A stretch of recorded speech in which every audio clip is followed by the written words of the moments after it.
आज घर बांधताना लोक विचार करतात, माझं घर जे समजा 1000 स्क्वेअर फूटचं मला घर बांधायचंय, तर ते बांधण्यासाठी एका कॉन्ट्रॅक्टरनी मला अमाऊंट दिले 25 लाख रुपये आणि एक कॉन्ट्रॅक्टर म्हणतोय 30 लाख रुपये.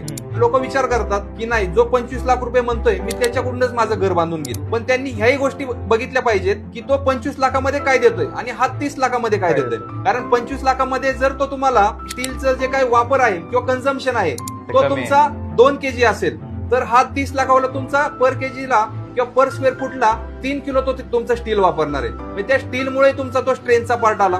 तो सिमेंट किती वापरतोय किंवा खडी किती वापरतोय किंवा जे काही मटेरियल वापरतोय, जे काही मिक्सचर वापरतोय, आपण तिथं बघायला नाही आयएस कोड नुसार वापरतोय का, ऍज पर स्टँडर्ड वापरतोय का, ह्या गोष्टी बघायला नाहीये. त्याच्यामुळे मी आपल्या व्ह्युअर्सला सांगल, जेव्हा कधी तुम्ही तुमच्या घराचं बांधकाम कराल त्यावेळेस तुम्ही जरी कॉस्ट जास्त असेल किंवा कॉस्ट कमी असेल तरी दोन गोष्टी कधी कम्पेअर करा. जास्त कॉस्ट वाला काय सर्व्हिस देतोय आणि कमी अमाऊंट वाला काय तुम्हाला सर्व्हिस देतोय हे